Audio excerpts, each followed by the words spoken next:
Hoje é dia 18 de outubro de 2024.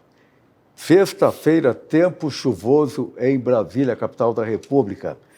Temos a honra de convidar o eminente desembargador e ministro do STJ convocado, Jesuíno Aparecido Rissato, natural de Astorga, Paraná, nascido em 13 de janeiro de 1953, para o programa História Oral do Tribunal de Justiça do Distrito Federal e dos Territórios.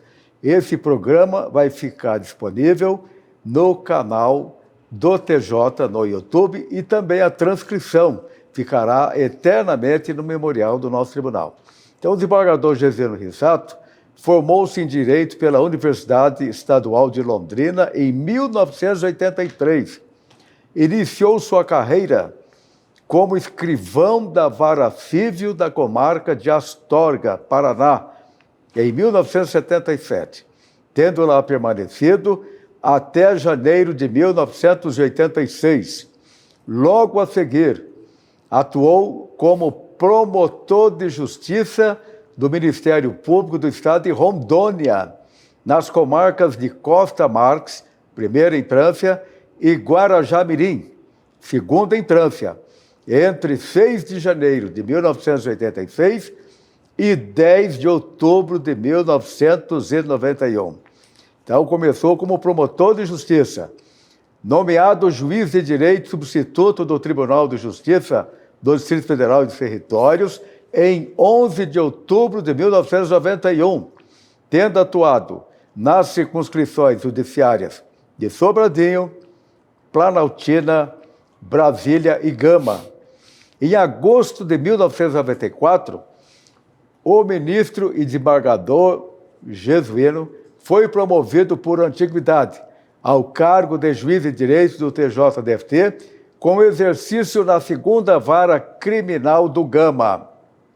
Em 2005, foi designado como membro titular da segunda turma recursal dos Juizados Especiais Civis e Criminais do Distrito Federal. Entre 2006 e 2011, foi convocado para a substituição em segunda instância, com atuação na segunda, quarta, quinta e sexta turmas cíveis, primeira e segunda turmas criminais, Câmara Cíveis e Câmara Criminal do Tribunal. Promovido por merecimento ao cargo de desembargador do Tribunal de Justiça do Distrito Federal e dos Territórios em 16 de dezembro de 2011, com lotação na terceira turma criminal. Jesuíno ocupou o cargo de diretor do Fórum da Circunscrição Judiciária do Gama, em 1995. Também foi diretor do Fórum aqui de Brasília, do Fórum de Brasília, em 2011.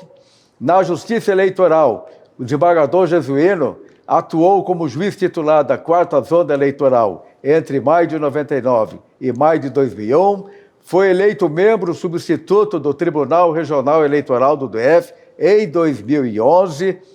Participou como membro da diretoria da Associação dos Magistrados do DF, a MAGES, na gestão 2002-2004. Entre 2008 e 2010, atuou como juiz auxiliar da Corregedoria de Justiça. O desembargador Jesuíno também recebeu muitas homenagens aqui no tribunal. Então, nós estamos fazendo uma síntese aqui do seu currículo belíssimo, mostra a sua carreira vitoriosa em toda a sua vida como magistrado e como promotor de justiça também. Recebeu várias homenagens, dentre elas a Comenda da Ordem do Mérito Judiciário do Distrito Federal e dos Territórios, no grau de comendador em 2001, a Medalha do Mérito Eleitoral do TREDF, na classe jurista em 2001, promovido na Comenda da Ordem do Mérito Judiciário do Distrito Federal e dos Territórios para o grau de Gran Cruz em 2010. Foi agraciado com a Ordem do Mérito Judiciário do Distrito Federal e dos Territórios, grau Grão Colar em 2011, e tem muito mais homenagem. Agraciado com a Ordem do Mérito Ministério Público do Distrito Federal e Territórios, no grau Grão Colar, quadro especial, o mais alto grau da Ordem do Mérito do Ministério Público, isso em 2018. Além disso, em 2021, o desembargador Jesuíno Rissato substituiu o ministro Félix Fischer, do Colégio Superior Tribunal de Justiça. Durante o período em que permaneceu naquela corte, 3 anos, o desembargador convocado integrou a 3ª sessão e atuou na 5ª e na 6ª turma, especializados em matéria penal. Com esta riquíssima trajetória, é uma honra receber Vossa Excelência, eminente desembargador Jesuíno Rissato, ministro do STJ, para essa entrevista para o nosso programa História Oral. Como eu disse, esse programa vai ficar eternamente no canal do Tribunal, no YouTube, e também a transcrição no nosso memorial. Então é uma honra receber nesse programa o eminente desembargador Jesuíno Aparecido Rissato. Seja muito bem-vindo, ministro Jesuíno Rissato. Obrigado, desembargador Bellinati. Meu bom dia a todos. Em primeiro lugar, gostaria de agradecê-lo por esta oportunidade e também cumprimentá-lo por prosseguir nesse trabalho belíssimo de registrar a história do nosso tribunal. Como disse o nosso presidente, desembargador Valdir Leôncio, em entrevista dada aqui recentemente, o tribunal não é só os fóruns, os prédios, o palácio, o palacinho.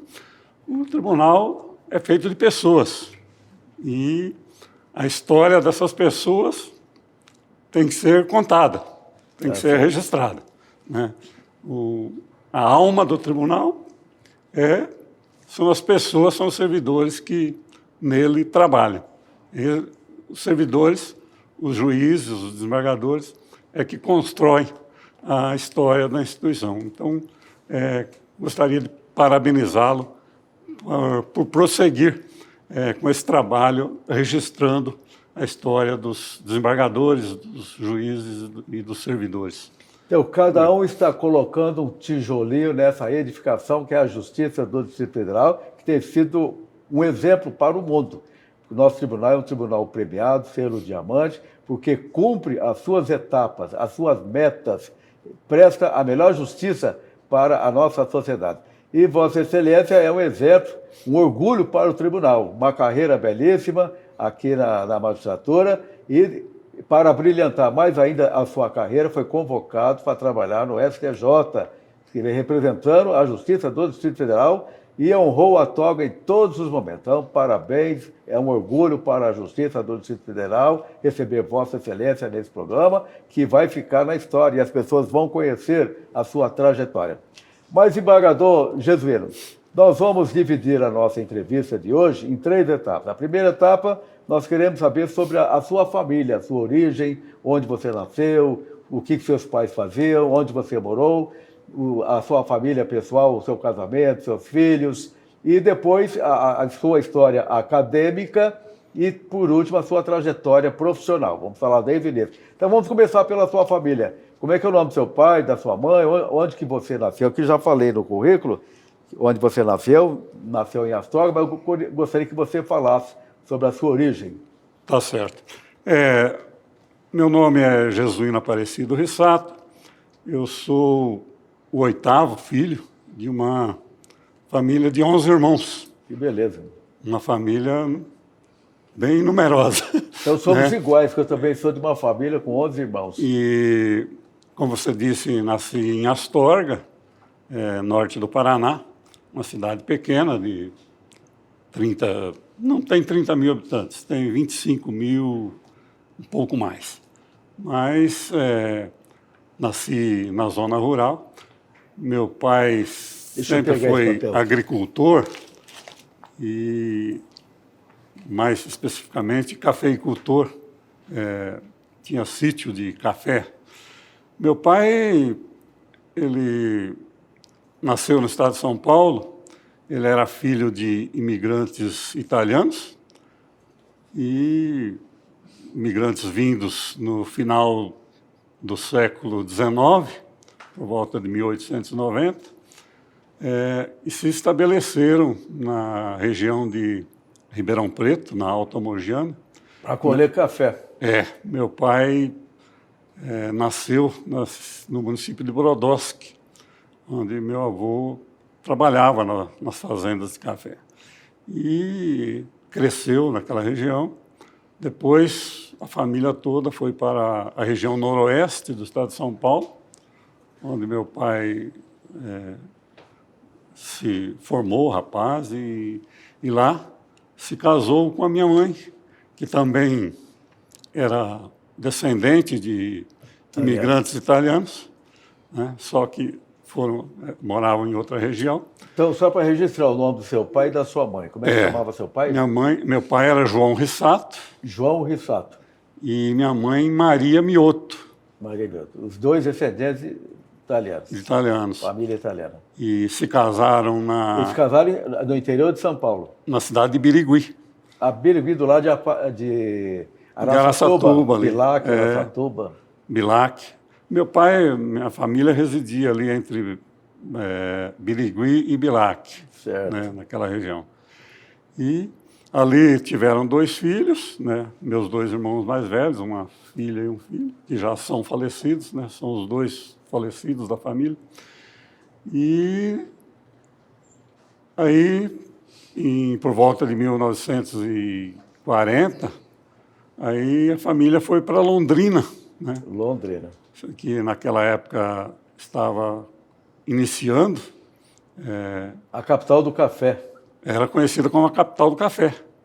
E foram para aquela região ali e se estabeleceram na zona rural, no distrito de Varta, e formaram um sítio de café e ali nasceram mais 5 filhos. São meus irmãos mais velhos que eu. E então, por volta de 1949, aí outra mudança, foram para a cidade de Astorga.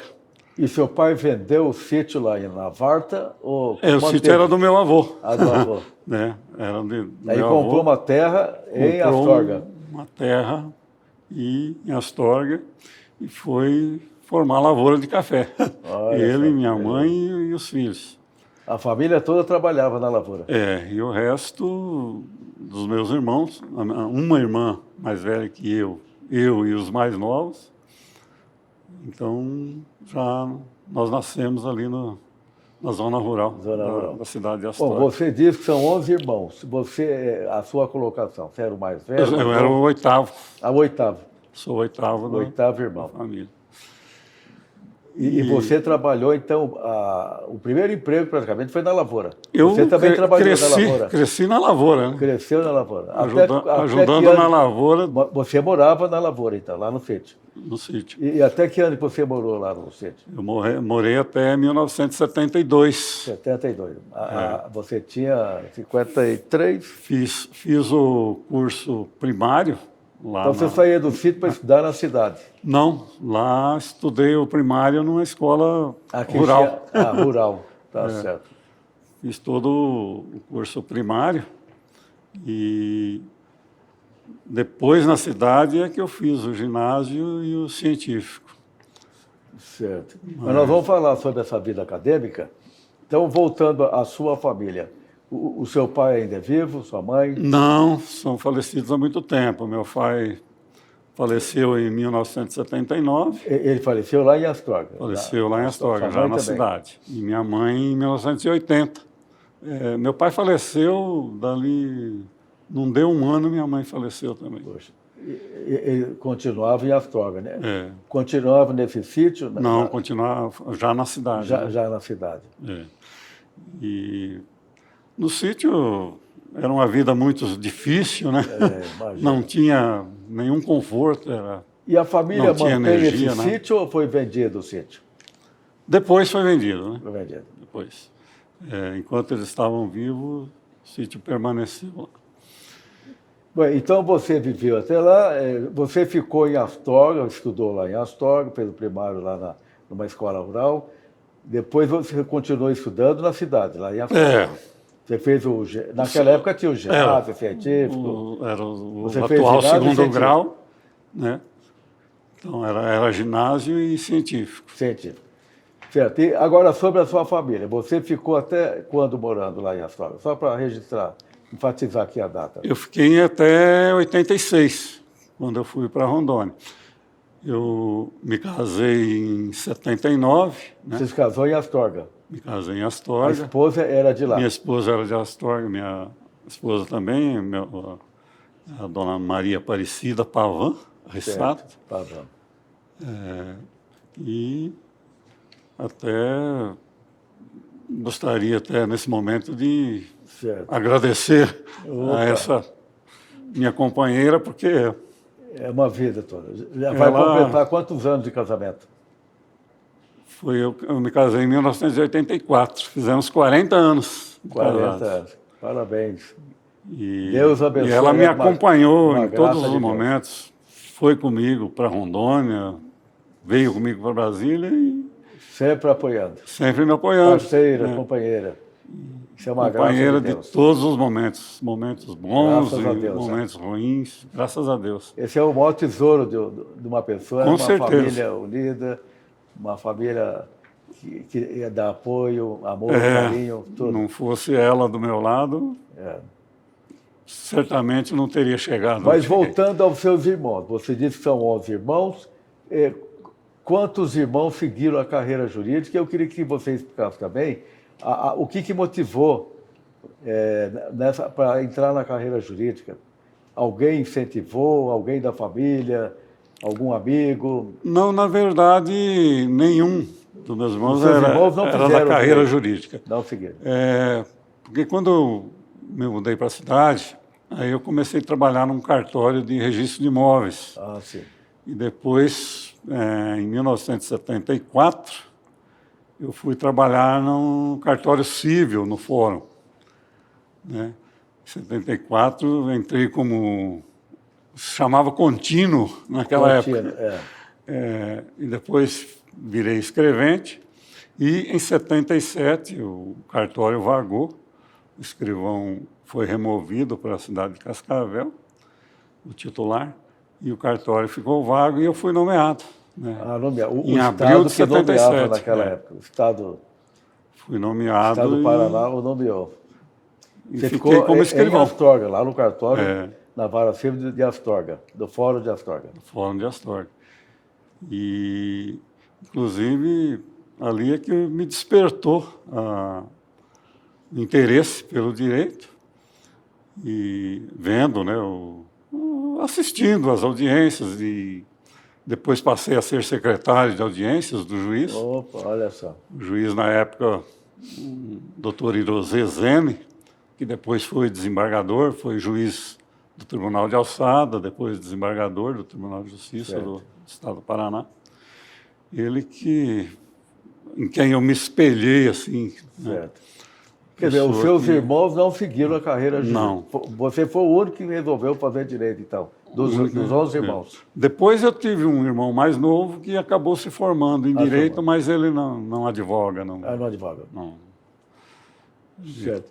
tem Bem, outros interesses. essa experiência do Fórum, da Vara Civil, em audiência também, lá no Fórum de Astorga, aí você resolveu fazer concurso para promotor em Rondônia.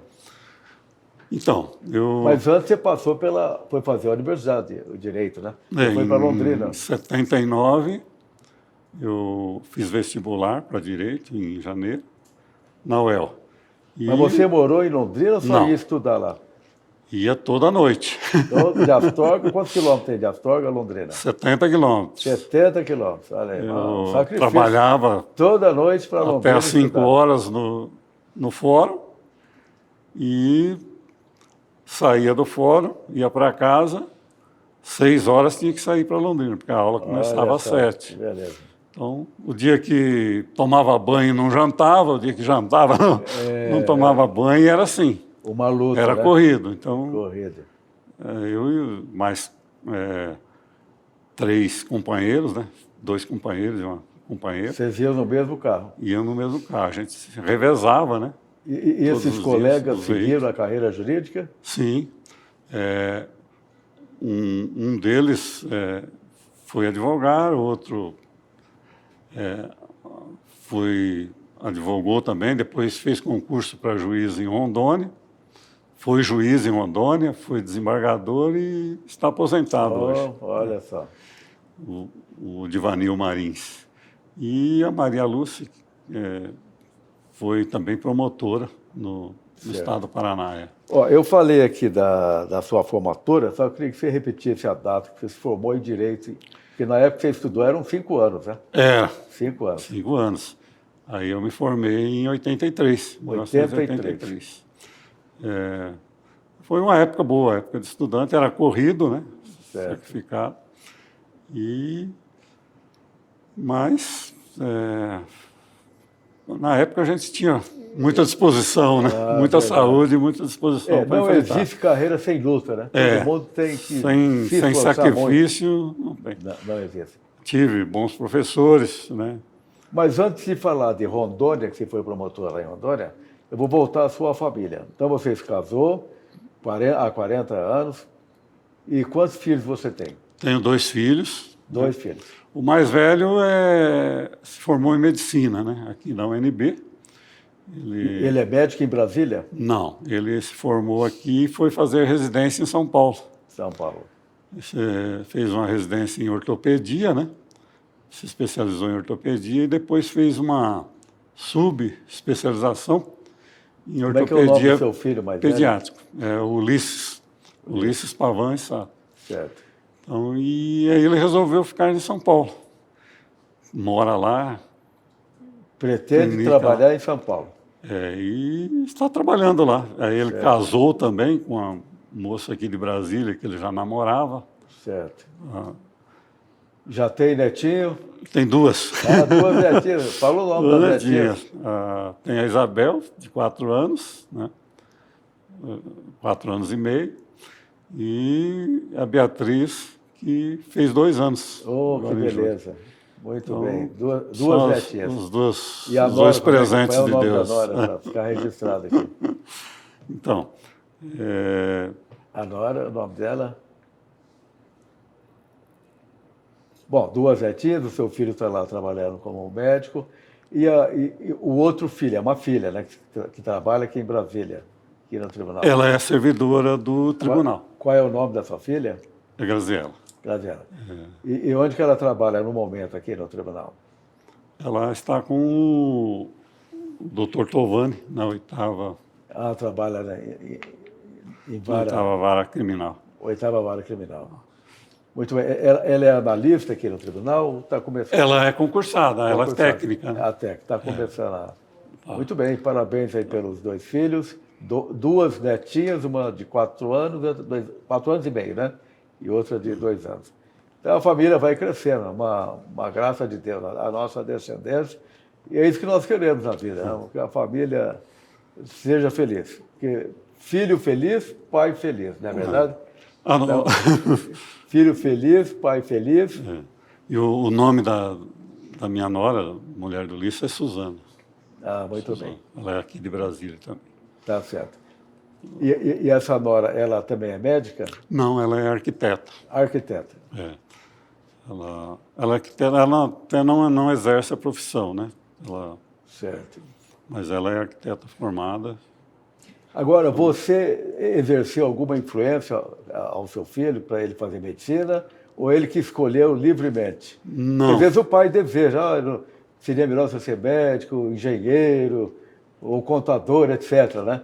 Na verdade... Ou deixa o filho escolher, livre... Eu sempre brinco, né? Porque na época dos processos físicos, a gente levava aquele monte de processos para casa. Né? Certo. Então eu acho que ele via aquele monte de processos trabalhando sábado e domingo. Não é minha praia, né? Como você diz. Eu acho que... Mas isso é brincadeira. Eu acho que ele se interessou pela medicina porque os colegas dele, os amigos todos, foram para a medicina, né? Medicina. E é uma os amigos que ele estudou desde o primário, né? Desde o primeiro grau. Trabalhar com a saúde. Todos foram para a área da medicina. Então, eu acho que... E Deus dá um talento para cada um, não é verdade? Um tem um talento para ser juiz, outro para ser promotor, outro para ser escriturário, outro para ser motorista, etc. Eu sou gêmeo. A minha irmã gêmea mora em Curitiba e ela é médica cardiologista. Ela não quis fazer direito. Eu também nunca tive habilidade para medicina. Trabalho também na área médica, na área de saúde, mas a minha vocação realmente era a magistratura. Então, cada um recebe um talento especial, não é mesmo? Inclusive, a medicina tem que ter vocação, porque aquilo ali é um sacerdócio, né? É um sacerdócio. Medicina é um sacerdócio. Se não tiver vocação... É verdade. É difícil, E o médico difícil. acaba morando no hospital, né? A minha É, irmã morava praticamente no hospital. são plantões, né, de 24 horas, Certo, 12 horas, e sábado, domingo, feriado, certo. às vezes Natal, Ano Novo. É verdade. É, Desembargador, Não a tem sua hora. esposa, ela é do lar, sempre cuidou da família, ou ela já se aposentou, trabalhava fora? Como é que era a vida da sua esposa? Ela se formou em matemática, foi professora, né? Sim. Ela era professora. Quando nós casamos, depois fomos para Rondônia, ela ainda trabalhou uma época como professora, mas depois que nasceu o segundo filho, né, no caso a filha, aí ela resolveu se licenciar.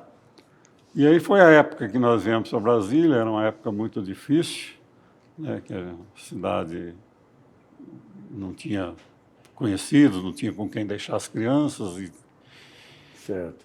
e aí ela resolveu Se dedicar mais à se família. dedicar mais Fez à muito família. bem. E acabou Porque é muito se difícil dedicando deixar a família para ir trabalhar fora É verdade. e conseguir uma pessoa experiente para cuidar dos filhos, para Somente auxiliar, não é fácil. que nós não tínhamos parente, não temos parente nenhum aqui, né? Então, eram Certo. só nós dois e as duas crianças pequenas, né? Certo. Meu filho, quando eu mudei para cá em 91, estava com 5 anos e a menina estava com 2 anos, né? Então, Certo. ia fazer 2 anos ainda. Então, não tinha com quem deixar as crianças. E ela... Certo. Vamos falar então um pouquinho de Rondônia. Você resolveu fazer concurso para promotor de justiça. Foi trabalhar no Ministério Público de Rondônia. Foi. Como é que foi essa trajetória profissional? Eu fiz o concurso em 1985, né, e assumi lá em janeiro de 1986. Assumi na cidade de Costa Marques, era uma comarca de primeira instância. Costa Marques fica às margens do rio Guaporé. Uma época difícil também, porque Costa Marques ficava a 300 quilômetros da rodovia asfaltada, né? Que corta Rondônia, a BR-364. Você morava nessa cidade? Morava nessa cidade. Eu e a esposa não tínhamos filhos ainda, né? Inclusive, do primeiro filho, ela ficou grávida lá. E quando chovia, principalmente, interditava a estrada. Interditava a estrada. Só saía de avião. De avião. E qual é a população da cidade na época? Deveria ter uns 5 mil habitantes por aí. 5 mil? Era uma cidade quase que rural, praticamente. Muito quase pequeno. Não, rural, né? 5 mil habitantes. Era um pouco mais que Muita uma vila. terra em Rondônia, né? Muitas fazendas, muita mata. Na época ainda era muita mata. Muita mata. Na época era mata dos dois lados da estrada, era mata. Estava abrindo, né? O pessoal estava colonizando na época. Então você ficou nessa cidade e depois... Mas eu fiquei lá só 6 meses. 6 meses. Fiquei até maio, 5 meses praticamente. E em maio aí eu fui promovido para Guajará-Mirim, que já era segunda entrância, né? Segunda entrância já era uma cidadezinha um pouco melhor, né? Uma cidade maior, cidade muito antiga, Guajará-Mirim. Certo. Desde o início do século XX. O município é de 1912, se não me engano. E até antigamente ali tinha a estrada de ferro Madeira-Mamoré, que fazia o trecho de Guajará-Mirim a Porto Velho. Hoje está desativada, né? Depois que fizeram a rodovia. Mas funcionou durante muitos anos. E Guajará, ali já tinha uma estrutura melhor, né?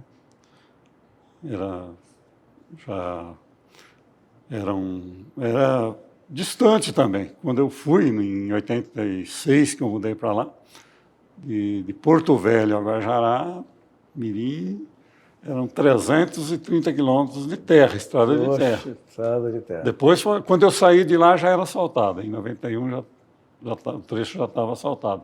Mas quando eu cheguei, era terra. Imagino. E a promotoria também não tinha estrutura nenhuma.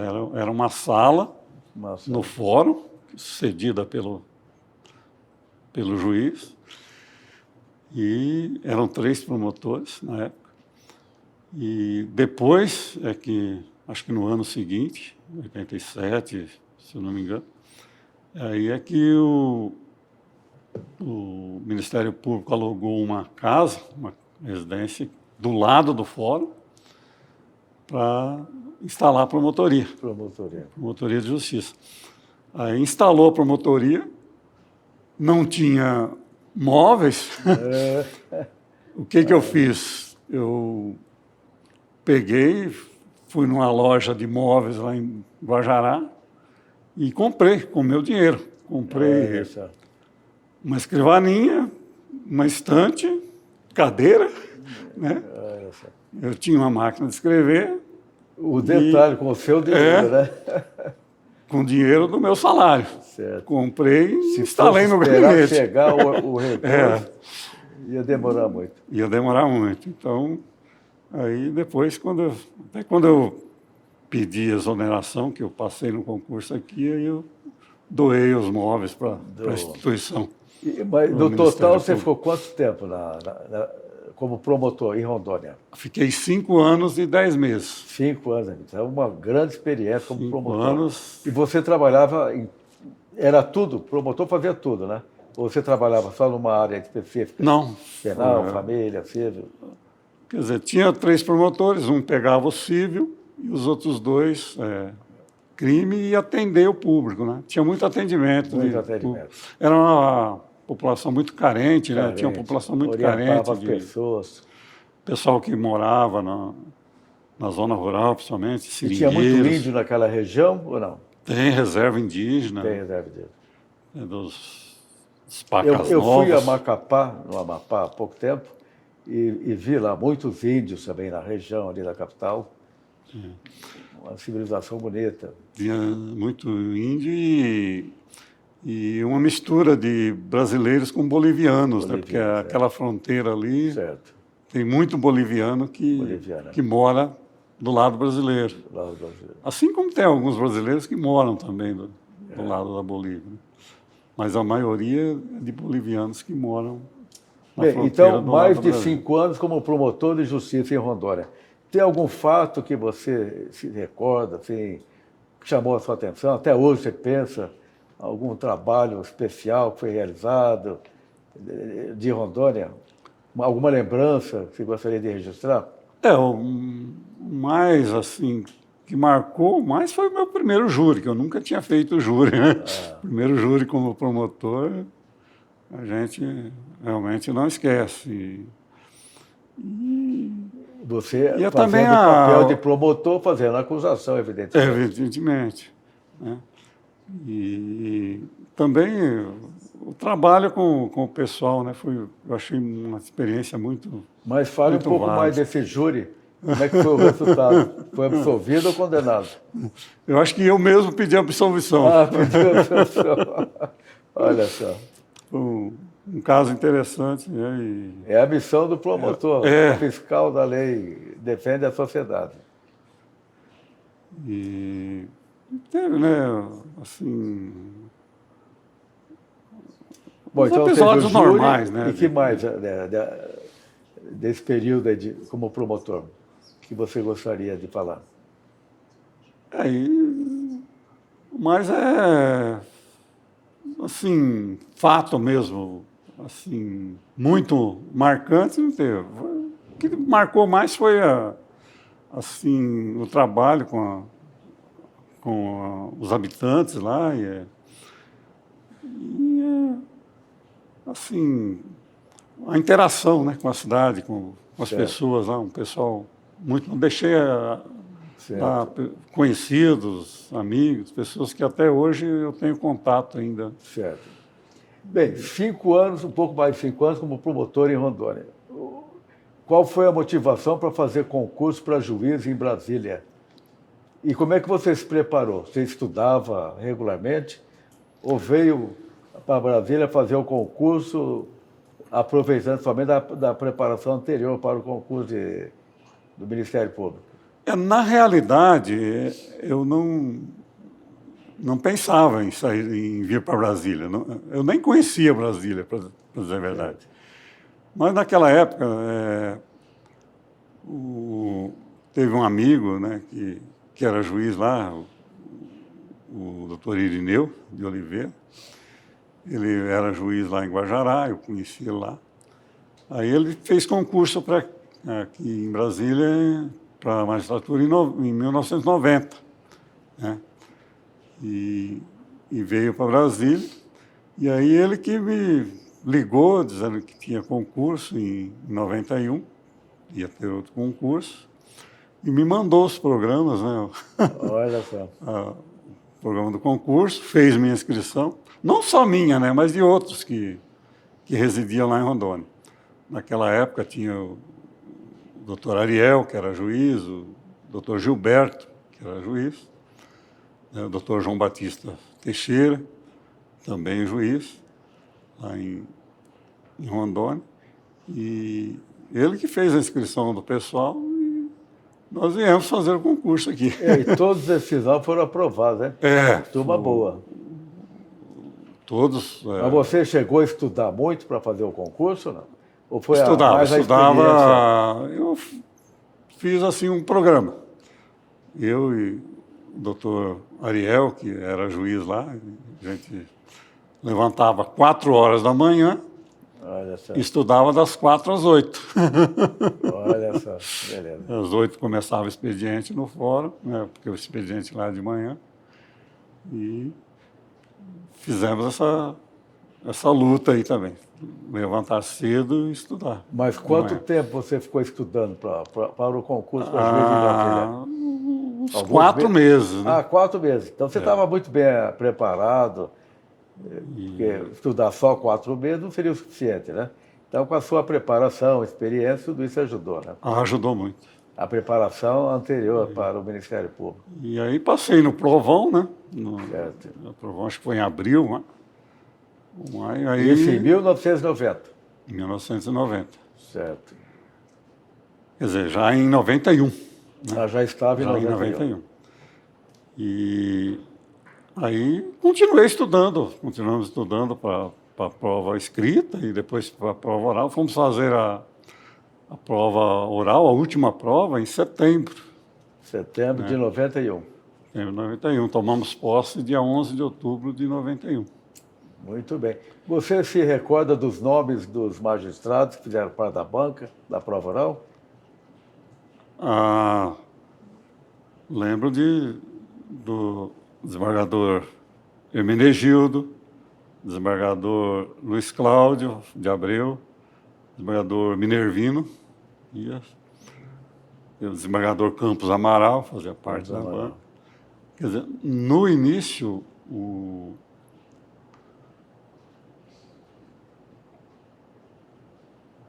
eu não sei, era outro, o Campos Amaral entrou já no decorrer do concurso. Eu acho que o primeiro, na vaga de advogado, na banca, estava Humberto Gomes de Barros, né? Sim. E depois foi ministro do Campos STJ. Amaral. Foi ministro depois do STJ. Mas ele era advogado na época.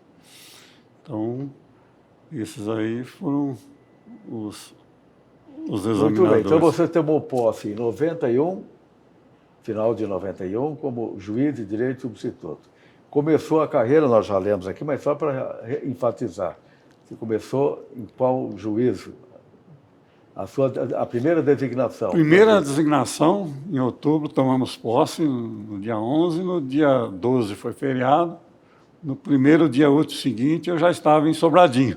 Sobradinho. Estava na vara civil, que na época Sobradinho só tinha 2 varas. Né? É crime e civil. É crime e civil. Então, o juiz o Paulo Guilherme Vaz de Mello, que depois foi desembargador, hoje é falecido, inclusive, ele era juiz da vara criminal e a vara civil estava vaga. Então eu fui designado para a vara civil. Era civil, família, tirando a parte criminal, Certo. o resto era na vara civil, família. E você ficou muito tempo lá nessa vara civil em Sobradinho? Não. Ou foi rápido? Só fiquei até o final do ano, de 91. Nesse intervalo, inclusive, acabei substituindo uns 15 dias lá em Planaltina. Na época, o juiz de Planaltina tinha 2 varas também. Um dos juízes era o... São Peixoto no civil? Não. Era Já tinha saído? Um dos juízes era o Carvalhinho, era o JJ Carvalho. J. Carvalho. Inclusive, o Otávio foi criminal lá também, né? O desembargador Otávio. Mas Augusto. foi depois, né? Depois. Foi antes, aliás. Foi antes. Então, acabei substituindo lá 15 dias, mas continuei em Sobradinho até o final de 91. Aí, quando eu voltei, tirei o recesso, janeiro de 92. Aí, quando eu voltei em fevereiro de 92, eu fui designado para a VEP. Né? Na época, era a vara das execuções era a VEP. E estava sem titular também. Aí eu fiquei 4 meses na VEP. Fiquei sozinho. Na época não tinha tantos internos, tantos detentos como hoje. Né? O substituto assumia tudo, né? Assumia tudo. Era o juiz único para tudo. Fiquei até maio, até assumir o saudoso George Lopes Leite. Que ele titularizou e foi designado para a VEP. Onde ele ficou depois vários então, e vários substituto em Sobradinho, Planaltina, na vara de execução. E depois, acho que foi em agosto de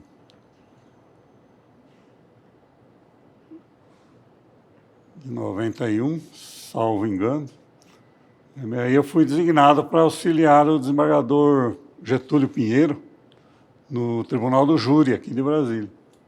Tribunal do Júri. Aí fiquei com... Mas aí então você chegou a fazer júri? Sim, fazia toda semana, quer dizer... Você mencionou... Eu auxiliava o desembargador Getúlio, na época juiz. Porque lá em Rondônia você disse que um fato que marcou sua vida lá foi fazer o primeiro júri. E aqui em Brasília você já começou a fazer júri, então? Comecei fazendo júri também. Começou. E, inclusive, no início do Tribunal do Júri, eu fiz um júri bem marcante, que foi o chamado crime das BAC, né? A vítima era filho de um advogado, e o advogado foi assistente de acusação no júri. Então foi um júri que teve muito incidente, o júri durou 36 horas. Nossa Senhora. Teve muitos incidentes, mas acabei me saindo bem. Mas foi um júri depois desse bem trabalhoso. Você foi para onde? Como substituto ainda, estou falando. Então, eu fiquei 2 anos como substituto no Tribunal do Júri. Até a promoção.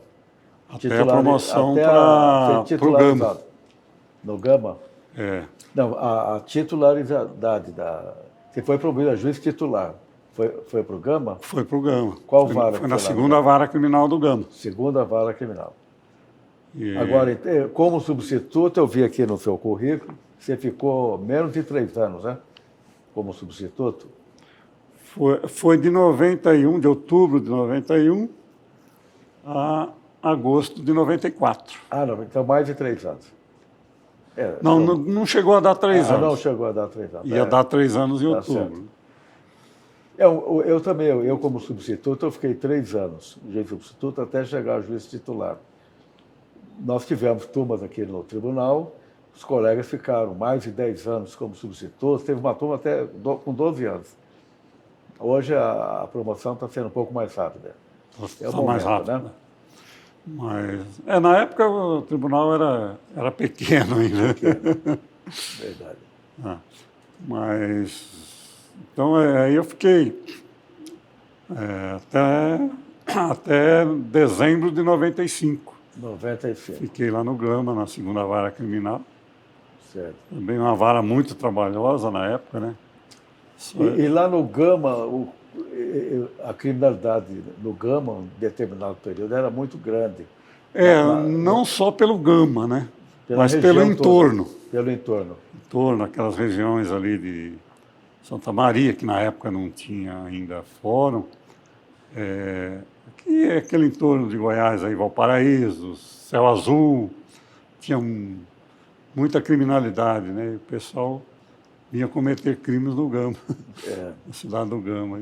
Então, e no próprio Gama também havia umas gangues naquela época. Algum fato assim, de destaque nesse período lá no Gama, não? Algum processo que chamou sua atenção, que ficou na memória? Não. Qual era a rotina lá da sua vara? Era roubo, furto? Só roubo, furto. Era roubo e furto, basicamente. Na época ainda não havia muito tráfico, né? Porque agora a maioria dos processos na vara criminal é tráfico. Tráfico é um problema. Mas na época ali era roubo e furto. Era a maioria dos processos. Bem, do Gama, então, você foi para onde depois? Então, aí eu fiquei até dezembro de 95, e em 95 eu fui removido aqui para o plano. Vim para a segunda vara criminal. E, né, na segunda vara criminal, aí eu fiquei sempre, né, até ser promovido a desembargador. Mas antes passou pela convocação.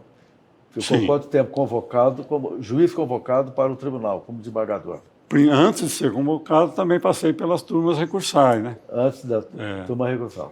Pela terceira turma recursal, quando instalou a terceira turma recursal. Por 2 anos lá na turma recursal. Fiquei.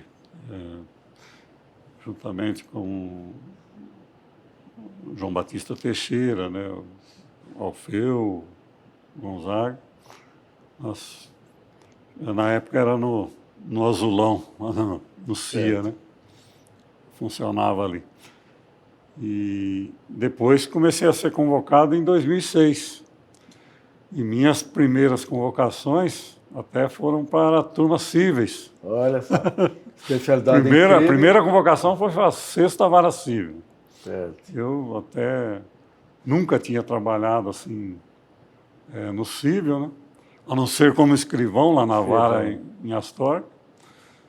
Mas teve que estudar muito a matéria. Tive que me adaptar ao cível. E na época o convocado não tinha auxílio, né? Não tinha. Nós passamos por isso. Tinha que se virar sozinho. Pegaram um funcionário do próprio gabinete para auxiliar, né, a fazer os votos. Mas você ficou todo o tempo de convocação no cível ou chegou aí para o Não. Fiquei no cível, fiquei na 6ª, fiquei na 5ª, fiquei na 2ª. Fiquei na 2ª na época que o agora presidente Valdir Leôncio, ele estava fazendo um mestrado em Portugal, estava fazendo uma pós-graduação lá, e eu fiquei substituindo ele na 2ª. Substituí na 5ª também um bom tempo. E também nas turmas criminais. Tanto na primeira como na 2ª turma criminal. Eu substituí. Muito bem. Então o período de convocação durou quanto tempo? De 2006 a 2011. Até ser... Certo. Aí veio a promoção, desembargador titular. Foi para a terceira turma criminal? onde estou até hoje. Terceira turma criminal. E, Muito bem. como juiz, ainda fui juiz, substituí uma época, fui convocado para o eleitoral, né, como substituto. Cheguei a substituir por pouco tempo a desembargadora Wilsoni no eleitoral. Cheguei a fazer algumas Ter essa sessões. experiência na Justiça Eleitoral, TRF. E também no eleitoral eu fui juiz eleitoral no Gama. Depois que eu já tinha saído, certo. Já estava no plano, aí eu fui por 2 anos, fui juiz eleitoral lá. Também peguei uma eleição muito difícil lá de 2002. Uma eleição meio complicada, Certo. Mas muito bem. Foi isso. E tomou posse na terceira turma criminal. Qual foi a data? Você lembra o ano, o dia? Foi do dia 16 de dezembro de 2011. 2011. Tomaram posse a Nelsoni de Freitas, custódio, João Batista Teixeira e eu. Aí fomos os 3 para a terceira vara criminal. Terceira turma criminal. Terceira turma criminal. E aí juntou-se a nós o desembargador Humberto Ulloa. Humberto Ulloa. Formou a terceira turma. Formamos a terceira turma e... Então, o desembargador Jesuíno está falando sobre a sua belíssima carreira, sua trajetória profissional aqui no tribunal. E nós vamos falar agora do STJ. Desembargador, um orgulho, sempre honrando a toga, honrando a nossa justiça. Ficou 3 anos como ministro do Superior Tribunal de Justiça. Gostaria que você falasse sobre esse período maravilhoso da sua vida como magistrado. Então, desembargador Melinati, eu, sinceramente, foi uma coisa que eu não esperava. Aconteceu, me convocaram. E foi uma experiência, assim, fantástica, né? Em princípio, eu fui para ficar 3 meses, porque era o período de licença do ministro Félix Fischer, e foi uma responsabilidade muito grande, né, substituir o ministro Félix Fischer. E, em princípio, por 3 meses, depois ele foi prorrogando as licenças, né, por motivo de saúde, e continuaram prorrogando também a minha convocação, até agosto de 2022, quando ele se aposentou, e aí eu fiquei convocado até outubro, se eu não me engano, 2022. E depois, posteriormente, isso na 5ª turma, depois, posteriormente, em dezembro de 2022, aí me convocaram de volta para a 6ª turma. 6ª turma. E como é que foi a experiência lá no STJ? Você sentiu muita diferença ao trabalhar como ministro?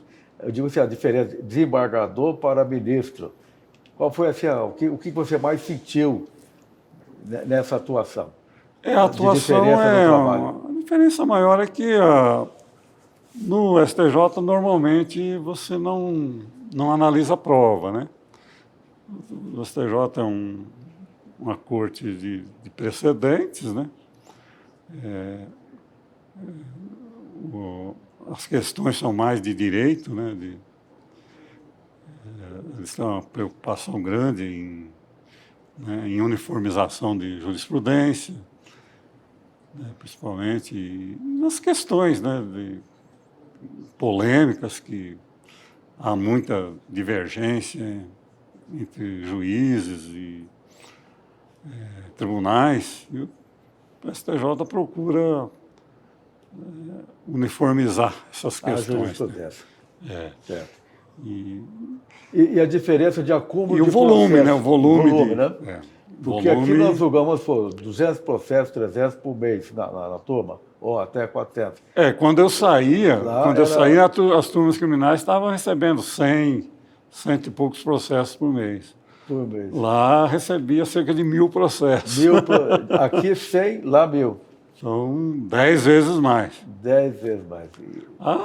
A estrutura também é maior, É né? maior, né? Tem Por o exemplo, aqui triplo os de gabinetes têm em assistência. média 15 assessores, e lá no STJ? Lá tem tem mais de 30, Mais de 35 30. assessores. Todos Né? empenhados nos É. processos, todo mundo estudando o processo. Todos fazendo Porque é decisões. difícil esse acúmulo, não é fácil, não. É muito processo para você estudar. Muito habeas corpus, né? Muitos habeas corpus. Só que lá também se decidia muito por decisão monocrática, né? Monocrático. Você procurava sempre que dava, né? Se as questões já tinham precedentes nas turmas, decidia-se por decisão monocrática. Geralmente, depois a parte agravava, né, da decisão monocrática, aí ia para a turma, né? Para a turma confirmar ou não. Mas, geralmente, se decidia antes por monocrática.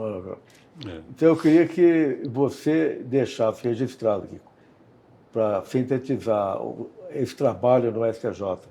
O que você gostaria de deixar aqui na nossa memória? Porque você foi um dos raríssimos desembargadores da história do Tribunal de Justiça que chegou ao STJ. Raríssimos. Então, nós temos aqui, dá para contar no dedo, os magistrados que conseguiram trabalhar no STJ. Então, eu queria que você deixasse aqui registrada a sua experiência. Para mim, né, foi uma honra muito grande e eu acho que fiz um bom trabalho. Eu procurei, né, honrar mesmo o nome do nosso tribunal.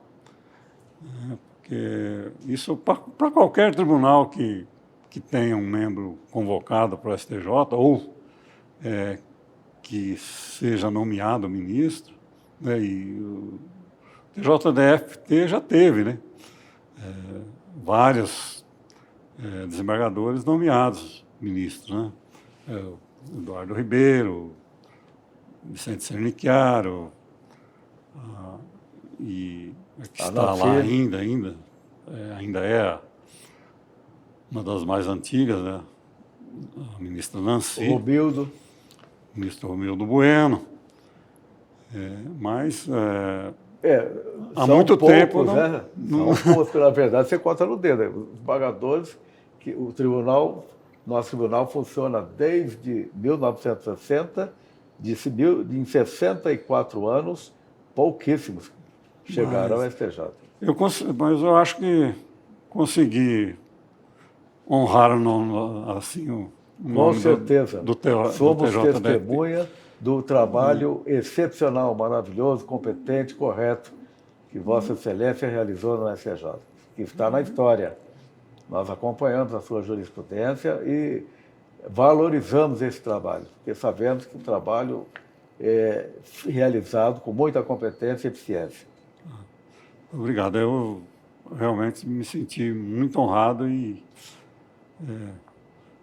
procurei também honrar o nome do tribunal, do nosso tribunal. Parabéns, viu, pelo trabalho realizado no Superior Tribunal de Justiça.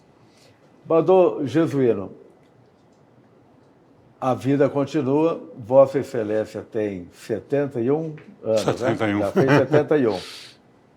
De acordo com a nossa lei, até os 75, então faltam 4 anos pela frente.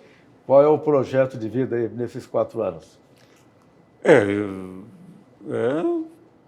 Continuar com saúde e trabalhando. Na terceira turma criminal e na Câmara Criminal. Se Deus quiser, né? Se tiver saúde... Mas este é continuar trabalhando ou tem algum sonho escondido aí no coração para realizar ainda?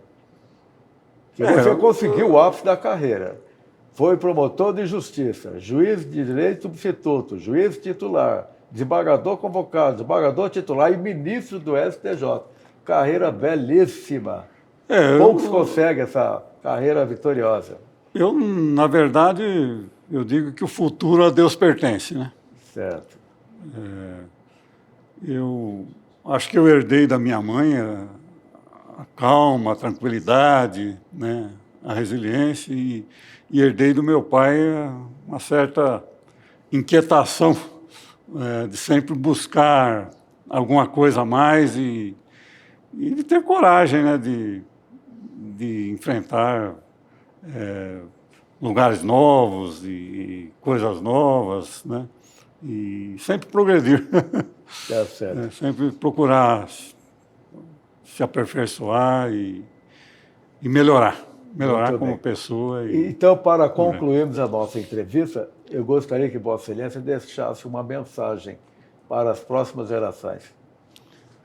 A mensagem que eu gostaria de deixar é que, principalmente aqueles que querem se dedicar à magistratura, que a magistratura exige sacrifícios. A magistratura é uma espécie de sacerdócio. Você tem que se dedicar sempre e procurar trabalhar honestamente, com imparcialidade, com dignidade, com aquela vontade sempre de acertar, né? Mesmo que erre às vezes, Certo. mas se errar involuntariamente. E sempre procurar fazer justiça antes da aplicação da lei, né? Que também é importante, mas procurar sempre fazer justiça. Dar, em cada caso, dar a sua direção no sentido de que esta é a decisão mais justa, né? Muito bem. Desembargador Jesuíno, ministro Jesuíno, Rissata, Meu caro desembargador parabéns pela sua belíssima história de vida, pela belíssima trajetória profissional. E parabéns a você também. Obrigado. Você é um orgulho para o nosso tribunal. Um exemplo de um grande magistrado. E continue aí com esse trabalho belíssimo. Deus seja louvado pela nossa vida e pela nossa missão. Com certeza. Obrigado. Obrigado.